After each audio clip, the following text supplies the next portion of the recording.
오늘 본문은요, 사라의 죽음으로 시작되는데요. 1절과 2절은 이렇게 이야기합니다. 사라가 127세를 살았으니 이것이 곧 사라가 누린 햇수라. 사라가 가나안 땅 헤브론 곧 기럇 아르바에서 죽음에 아브라함이 들어가서 사라를 위하여 슬퍼하며 애통하다가 아멘. 그녀의 나이 127세가 되었을 때 그녀는 숨을 거두고 모든 사람이 이르게 되는 죽음에 도달하게 되죠.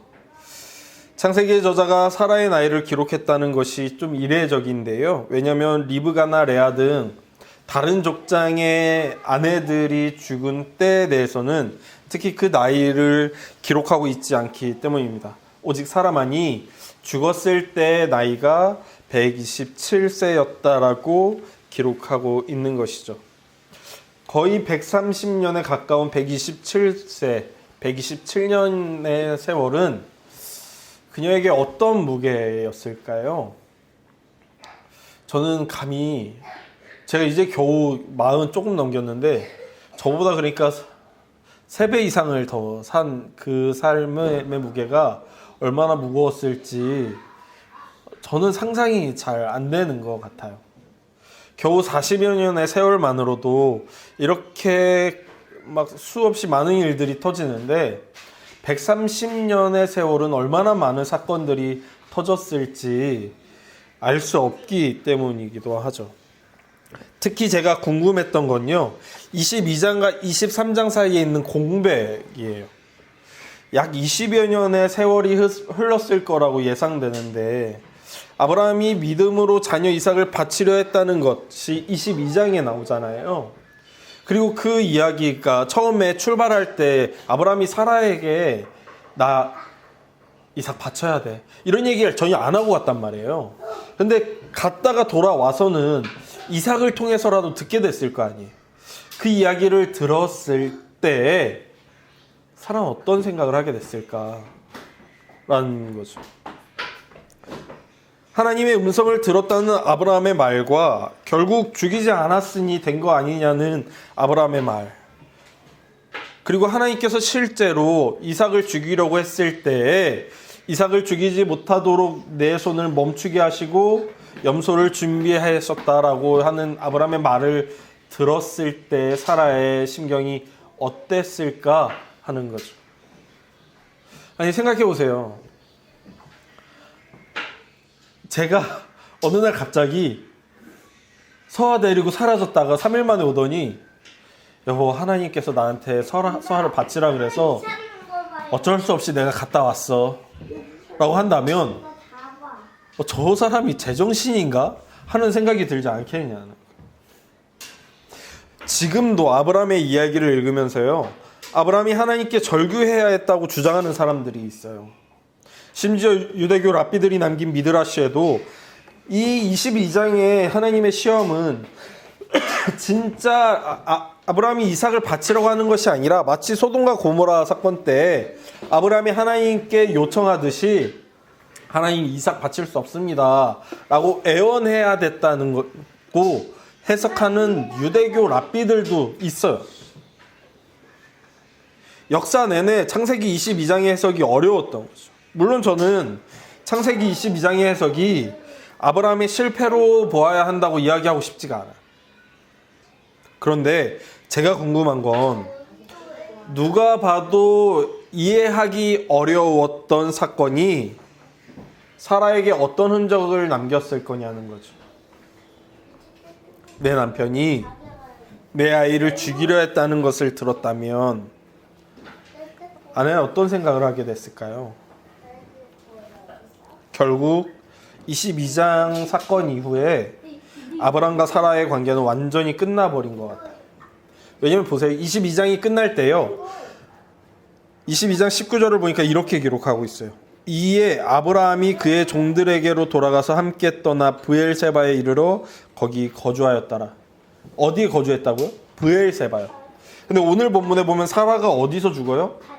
2절에 보니까 사라가 가나안 땅 헤브론 곧 기럇 아르바에서 죽음에 라고 기록하고 있어요. 헤브론에서 죽어요.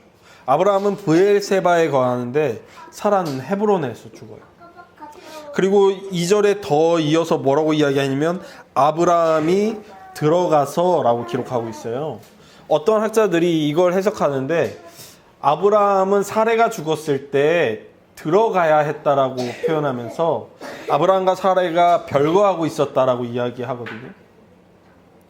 그 말은 사라와 아브라함이 서로 떨어져서 살고 있었다는 것을 이야기하고 있다는 것이죠. 그 외에도 여러분 레너드 스윗이란 분이요 몇 가지 질문을 하는데 한 20가지 질문을 해요. 저는 그 중에서도 5가지 질문만 추려서 여러분에게 소개해 보려고 하는데요. 이렇게 이야기합니다. 첫 번째 질문은 이거예요. 하나님에 의해 억지로 제지당하지 않았다면 아버지가 자기 목을 뱄으리라는 사실을 이삭은 어떻게 소화했나? 칼날을 들이대는 아버지를 응시하며 이삭의 머릿속에 오간 생각은 무엇인가? 아브라함은 칼로는 이삭에게 상처를 주지 않았지만 어쨌든 상처를 주었다라고요. 두 번째 질문은 이겁니다. 집으로 돌아가는 사흘길에 아브라함과 이삭은 무슨 대화를 했나? 사실 아브라함 혼자 브엘세바로 돌아갔을 소지가 커 보인다. 모리아 산에 올라갈 때는 아들과 함께였지만 산에서 돌아올 때는 혼자였던 것이다. 게다가 아브라함은 다시는 아들에게 말하지 않았다. 이삭은 살아있는 아버지를 다시는 보지 못했고 아버지가 죽은 후 이스마엘과 함께 장사 지냈을 뿐이다. 하나님은 제단에서 아브라함에게 아들을 돌려주셨지만 아브라함은 끝내 아들을 돌려받지 못했다라고요. 세 번째 질문입니다. 이삭은 어머니가 죽었을 때는 슬퍼했으나 아버지의 죽음을 슬퍼했다는 기록은 성경에 없다라고요. 네 번째, 왜 사라는 이삭을 바친 이야기가 끝나는 시점에 죽었나? 이삭과 함께 모리아산으로 가는 이유에 대해 아브라함이 사전에 사라에게 이런 방구도 하지 않았음을 기억하라. 그래서 남편이 돌아오자 사라는 아들이 죽을 뻔했다는 말을 듣고 충격을 받아 죽었나? 남편이 그런 일을 하려 했다는 사실에 그녀는 넋을 잃었나? 이삭은 어머니를 사별한 후 리브가에게서 위로를 얻는다. 그러나 아브라함은 아들을 위로하려고 곁에 있었다는 징후조차 없다. 다섯 번째입니다. 아브라함은 브엘세바에 거했다. 사라는 헤브론에 있었다. 이스마엘과 하갈은 애굽에 있었다. 이삭은 아버지와 멀리 있었다. 즉 레너드 스윗이란 분의 이런 질문들과 그 해석이 맞다면요, 아브라함과 사라의 관계는 완전히 파국에 이르렀고 이삭을 바치려 했던 사건 이후로 약 10년에서 20여 년의 세월을 홀로 살아와야 했다는 것이죠. 사람이라면 누구에게나 각자의 스토리가 있죠. 그리고 그 스토리마다 가지고 있는 아픔과 고통, 절망과 애통이 있을 겁니다. 사연 없는 인생이 어디 있겠어요? 누구의 인생이나 심지어 어떤 사람들이 보기에는 쟤는 참 아픔도 고통도 슬픔도 없어 보인다, 걱정거리도 없어 보인다라고 생각되는 사람의 인생에도 그들 나름의 고통과 아픔과 가시가 있는 것이죠. 사라 역시도 끊임없이 그녀의 인생을 흔드는 고통이 있었어요. 65년을 고향 땅에서 살아갈 때는 자녀가 없는 여인으로 살아가야 했죠. 주변의 이웃들은 그녀를 향해 손가락질하며 신에게 저주받았다고 쑥덕거렸을 거예요. 그녀 역시도 스스로에게 신이 나를 저주했다고 하는 자의식이 있었을 겁니다. 그러던 중 새로운 신이 자녀를 준다고 하는 약속에 희망을 가지고 고향을 떠나 가나안 땅에 와봤는데, 가나안 땅에서 경험하게 되는 첫 번째 새로운 신의 힘은 무능력이었어. 그 땅에 기근이 들었거든요. 기근조차 해결하지 못하는 그 무능력한 신앙을 떠나 애굽에 갔을 때는 자신의 목숨을 위해 자기 살겠다고 아내인 사라를 팔아버리는 무책임한 남편을 경험해야 했습니다. 결국 새로운 신도 자신에게는 자녀를 주지 않을 것임을 깨닫고 자신의 노예인 하갈을 남편 아브라함에게 주어 자녀를 얻지만 그것은 역시 그녀에게 상처가 될 뿐이었어요. 끊임없이 그 아이를 보면서 자신은 아이를 갖지 못하는 여성이라는 것을 반복해서 되새겨야만 했죠. 그러다가 그녀의 나이 90세가 되었을 때 기적처럼 아이가 생겼고 그 아이를 오기야 금이야 키웠는데 남편이 그 아이를 죽이려 했다는 이야기가 그녀의 귀에 들려옵니다. 자신을 팔아 목숨을 지키려 했던 것도 참았고 다른 여인을 통해 아이를 낳는 것도 견뎠지만 아들 이삭을 죽이려는 것까지는 참을 수 없던 사라는 남편 곁을 떠나 헤브론에 가 살기 시작하죠. 그러길 20년, 결국 127세가 되었을 때에 그녀는 숨을 거둡니다. 한 사람의 인생이 이렇게 고되어도 되는 걸지, 이렇게도 외로워도 되는 건지 하나님께 묻게 돼요. 이렇게까지 아파야 되는 건지 인생이 하나님께 묻게 됩니다. 그런 그녀의 죽음에 아브라함이 찾아오죠. 그리고는 그녀를 묻을 매장지를 구매합니다.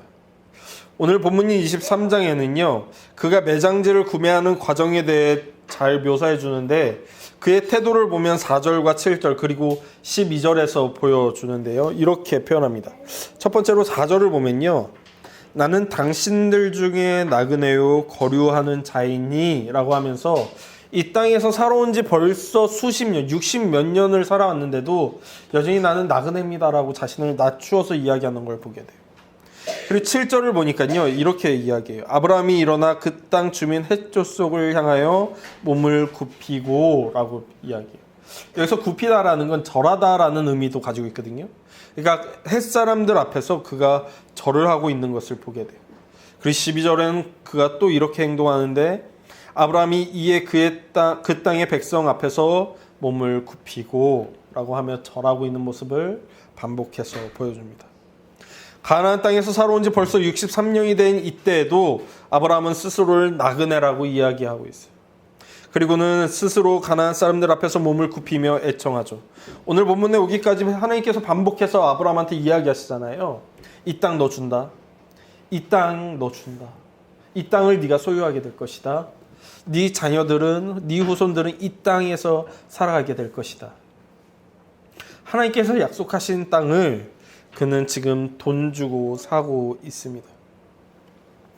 이 태도를 현대 이스라엘 사람들이 좀 보고 본을 받으면 어떨까라는 생각을 하게 되기도 해요. 어쨌든 아브라함이 가나안 사람들에게 스스로를 낮추고 요청할 때 가나안 사람들 역시 아브라함에게 그가 요구하는 땅을 내어주죠. 처음엔 무상으로 주겠다고 했어요. 그러나 아브라함이 나는 돈 주고 사겠다라고 이야기하자 제값을 치르고 그 매장지를 사게 되죠. 그런데 제게 이 매장지가 의미 있게 다가와요. 이 매장지에는요, 오직 사라와 아브라함만이 묻히기 때문입니다. 이곳에 사라의 질투심의 근원이었던 하갈은 묻힐 수 없습니다. 이 매장지는 오직 이 두 사람만이 매장되는 매장지가 됩니다. 한평생 자녀를 갈구했던, 남편에게는 목숨을 위해 언제든지 팔려 나갈 수 있었던, 또 다른 여인과 남편을 두고 긴장관계를 보내야 했던 한 여인의 영원한 안식처가 됩니다. 그리고 평생 남의 편인 것만 같았던 아브라함이 그녀의 곁에 영원히 함께 묻히게 되죠. 오직 두 사람만의 안식처가 드디어 생기게 됩니다. 이와 동일한 일이 이 두 부부의 후손에게서도 일어나는데요. 바로 야곱에게서도 일어나죠. 야곱에게는 4명의 부인이 있었어요. 레아와 라헬 그리고 그녀들의 여종이었죠. 야곱은요 굉장히 편애가 심한 사람이었어요. 누가 봐도 야곱은 저 여자를 정말 특별히 사랑하는구나라는 게 그냥 누가 봐도 티가 나는 사람이었어요. 심지어 그가 삼촌집 라반의 집에 있다가 고향으로 돌아올 때 형을 만나는데 형이 자신을 죽이지 않을까 겁내하잖아요. 근데 형이 이렇게 자기에게 다가올 때 가족을 어떻게 배치하냐면 여종과 여종이 낳은 자식들을 맨 앞에 두고 레아와 레아가 낳은 자식들을 그 뒤에 두고 라헬과 요셉을 자신과 함께 맨 뒤에 둬요. 그 순서만 봐도 형이 누구를 먼저 죽일지에 대해서 너무 티가 나게 편애하는 것들이 드러나잖아요. 성경은 야곱의 차별을 또한 이렇게 묘사하기도 하는데요. 여호와께서 레아가 사랑받지 못함을 보시고 그의 태를 여셨으나라고요. 하나님께서 보시기에도요, 야곱은 라헬을 사랑하고 레아를 그렇게 사랑하지 않는다는 거였어요. 그래서 레아는요, 자식을 낳을 때마다요, 이름을 짓는데 이렇게 죠. 6명의 아들을 낳거든요. 근데 이름을 이렇게 죠. 르우벤을 낳고는 여호와께서 나의 괴로움을 돌보셨다. 그러니 내 남편이 나를 사랑하리라. 자기가 이제 자녀를 낳았으니까, 아들을 낳았으니까 내 남편이 이제 나를 바라봐 주지 않을까 생각하죠. 둘째인 시므온을 낳고는 그 이름을 이렇게 합니다. 여호와께서 내가 사랑받지 못함을 들으셨으므로 내게 이 아들도 주셨다. 셋째인 레위는 이렇게 고백합니다. 내가 그에게 새 아들을 낳았으니 내 남편이 지금부터 나와 연합하리라. 자기 좀 봐달라는 거예요. 넷째 유다를 낳고는 내가 이제는 여호와를 찬송하리로다 라고 하고요. 다섯째인 이사가를 낳고는 내 시녀를 남편에게 주었으므로 하나님이 내게 그 값을 주셨다라고 하고, 여섯째인 스불론을 낳고는 하나님이 내게 후한 선물을 주시도다. 내가 남편에게 6 아들을 낳았으니 이제는 그가 나와 함께 살리라 라고 합니다. 평생 남편이 자기를 좀 봐달라고, 제발 나 여기 있다라고 아들들을 이름을 지으면서도 계속해서 남편의 사랑을 갈구하는 이 여인이었어요. 평생 남편을 그리워했죠. 심지어 남자 정력에 좋다는 합한채를 가져왔을 때요, 동생이자 라이벌인 라헬이 원함으로 그것을 주고 레아가 원한 거는 성경이 이렇게 기록해요. 저물 때 야곱이 들에서 돌아오매 레아가 나와서 그를 영접하여 이르되 내게로 들어오라. 내가 내 아들의 합한채로 당신을 샀노라. 그 밤에 야곱이 그와 동침하였더라. 동생에게 합한채를 주고는 남편과의 하룻밤을 구걸해야 했던 여인이었어요. 그러니까 레아는 평생을 경쟁하고 평생을 시기하고 평생을 질투한 여인이었어요. 아들을 낳으며 야곱이 자신을 바라봐 주진 않을까, 이제는 나를 사랑해 주지 않을까 기대하고 실망하고 기대하고 실망하기를 반복하는 여인이었어요. 그런데 신비한 것은 남편이 그렇게도 사랑했던 라헬이 산고 끝에 베냐민을 낳고 죽거든요. 근데 이 라헬이 베들레헴 길가에 매장돼요. 그 매장하고서 그것을 파서 다시 이 막벨라 굴에 묻었다라는 기록이 전혀 나오지 않아요. 근데 이 야곱이 죽을 때 자녀들에게 이렇게 이야기하는데요. 이렇게 이야기합니다. 아브라함과 그의 아내 사라가 거기 장사되었고 이삭과 그의 아내 리브가도 거기 장사되었으며 나도 레아를 그곳에 장사하였노라 하고요. 이 막벨라 굴에 평생 사랑받지 못했던, 평생 사랑을 갈구했던, 기대하고 실망하기를 반복했던 첫 번째 부인 레아만이 묻힙니다. 그리고 야곱이 죽자 그 자녀들은 야곱의 시신을 가져다가 이 막벨라 굴에 레아 곁에 장사 지내죠. 오직 가장 먼저 결혼한 레아를 그 매장지에 조상들과 함께 매장해야 될 바로 그곳에 매장했다는 겁니다.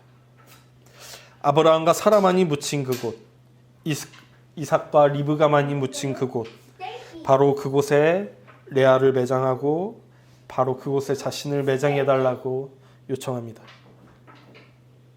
라헬을 묻은 베들레헴이 아닌 레아가 묻힌 막벨라 굴에 자신을 매장해달라고 요청하죠. 평생 남편을 그리워하는 레아, 동생에게도 질투했던 레아, 아이를 아무리 낳아도 자신을 존중하지 않는 남편으로 인해 속을 끓여했던 레아, 그 레아만이 남편 야곱과 함께 매장됩니다. 그곳에서 참으로 그녀가 원하던 것을 얻고 안식하게 되죠. 어쩌면 사라도 그 막벨라굴에서 안식하게 되고 평생 원하던 것을 얻게 된 것은 아닌지 묵상하게 돼요. 성경의 저자 역시도 그걸 이야기하는 것 같은데요. 성경의 저자가 그녀의 죽었을 때 나이를 유독 기록하잖아요. 127세. 성경에서 때로 숫자는요, 어떤 특정한 의미를 갖곤 해요. 127세라는 것은 어쩌면 100이라는 숫자는 굉장히 많은 나이라는 걸 의미하고 20이라는 숫자는 아름다움이라는 걸 의미하고 7은 완전함이라는 걸 의미할 수 있어요. 그러니까 그녀가 죽음에 이르렀을 때 그녀는 드디어 완전해졌고 그녀는 아름다웠고 그녀는 하나님께서 축복하신 충분한 인생을 살았다라고 성경의 저자가 이야기하는 듯합니다. 그러니까 막벨라굴에 이르렀을 때에 사라에게도 레아에게도 평생 얻기 원하던 것을 얻게 되는 곳, 참으로 평생 찾던 안식을 누리게 되는 곳이 되는 거죠. 어쩌면 살아서는 안식할 수 없는 것이 모든 사람이 경험하게 되는 인생이 아닌지 돌아보게 돼요. 그래서일까요? 불교의 스님들은 인생이 고라고 이야기하시곤 하잖아요. 그런 고통으로 가득한 우리 인생도 결국엔 죽음만이 안식이고 죽음만이 평생을 찾는 파랑새가 아닌지 고민하게 되기도 합니다. 하지만 성경은 우리에게 결코 그렇지 않다라고 이야기하는데요. 성경에 보니까 우리처럼 그리고 사라와 레아처럼 평생 무언가를 취하기 위해 애쓴 여인이 한 명 더 나와요. 유진 피터슨이란 분은요, 그녀에 대해서 이렇게 묘사하는데요. 제가 읽어드릴게요. 그녀는 인생의 쓴맛을 아는 여인이었다. 이야기 후반에 이르면 우리는 그녀가 5번이나 결혼했으며 지금 같이 살고 있는 6번째 남자와는 결혼도 하지 못한 상태라는 것을 알게 된다. 연이어 버림받고 숱하게 실패했던 경험들, 해마다 쌓여가는 몸과 마음의 상처와 흉터들, 불운했을 그녀의 인생 시나리오를 상상해 보기란 그리 어렵지 않다. 그녀의 인생에서 여성이라는 것은 곧 남자의 이용 대상이라는 의미였다. 남자의 곁에 있는 것은 곧 위험물 곁에 있는 것이었다. 그런데 이 낯선 남자가 내게 지금 뭘 하려는 것일까? 무슨 말을 하려는 것일까? 그녀는 자연히 경계태세를 갖춘다라고요. 우리가 잘 알고 있는 사마리아 여인이었죠. 예수님은 이 여인과 만나 짧은 대화를 하신 이후에 그녀에게 이렇게 말씀하십니다. 요한복음 4장 13절에서 14절을 보니까 예수께서 대답하여 이르시되 이 물을 마시는 자마다 다시 목마르려니와 내가 주는 물을 마시는 자는 영원히 목마르지 아니하리니 내가 주는 물은 그 속에서 영생하도록 솟아나는 샘물이 되리라. 아멘. 예수님이 주시는 물이야말로 우리의 생명수가 됩니다. 공허한 우리의 삶을 채우는 참된 의미가 됩니다. 매일 매순간 무언가 나를 채워주지 않을까 고민하던 우리 삶에 참된 가치가 되십니다. 우리가 평생 찾던 것이 무엇인지, 우리가 평생 갖기를 원했던 것이 무엇인지, 우리가 영원히 안식할 곳이 어디인지, 어디서 참된 평화와 안식, 위로와 안김을 누릴 수 있는지, 사라와 레아가 죽어야만 얻을 수 있던 것을 이제 우리는 예수 그리스도의 품에서 얻게 됩니다. 평생을 헤매던 여러분, 평생을 고민하던 여러분, 평생을 찾던 갈망하던 갈급하던 우리는 이제 예수 안에서 참된 평안과 안식을 누릴 수 있습니다. 2023년을 마무리하고 2024년을 맞이하는 이때에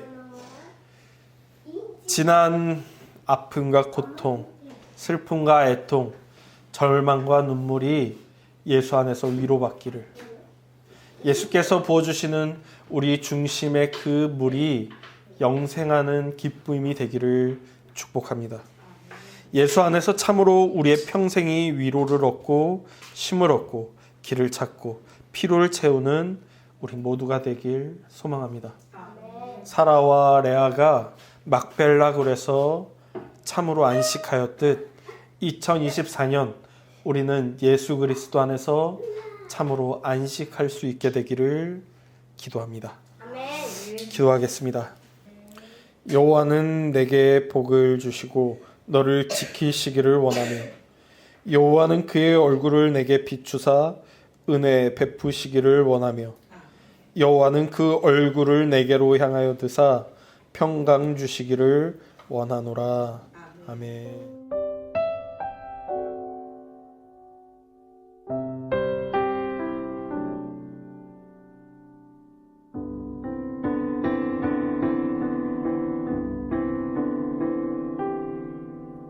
샬롬 샬롬 샬롬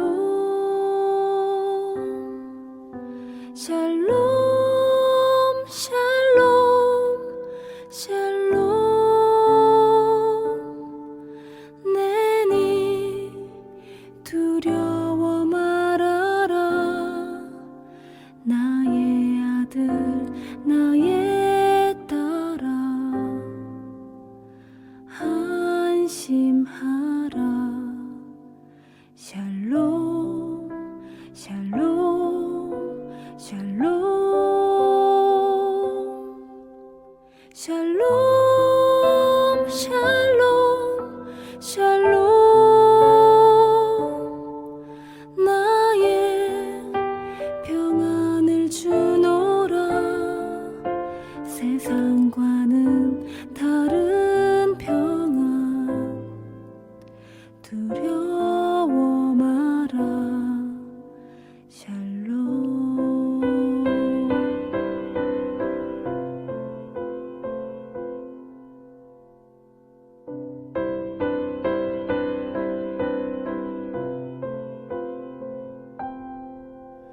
샬롬 샬롬 샬롬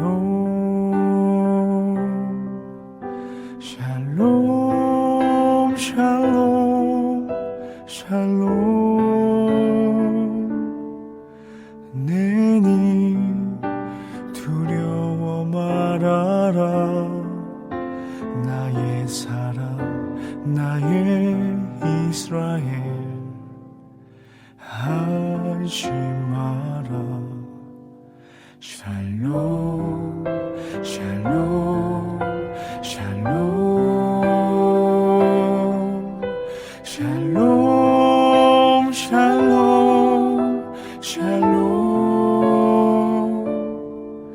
평강 있을지어다 아버지께서 날 보냄 같이 나도 널 보내노라 샬롬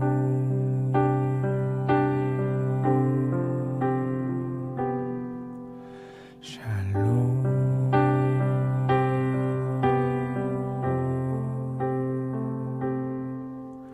샬롬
나의 딸아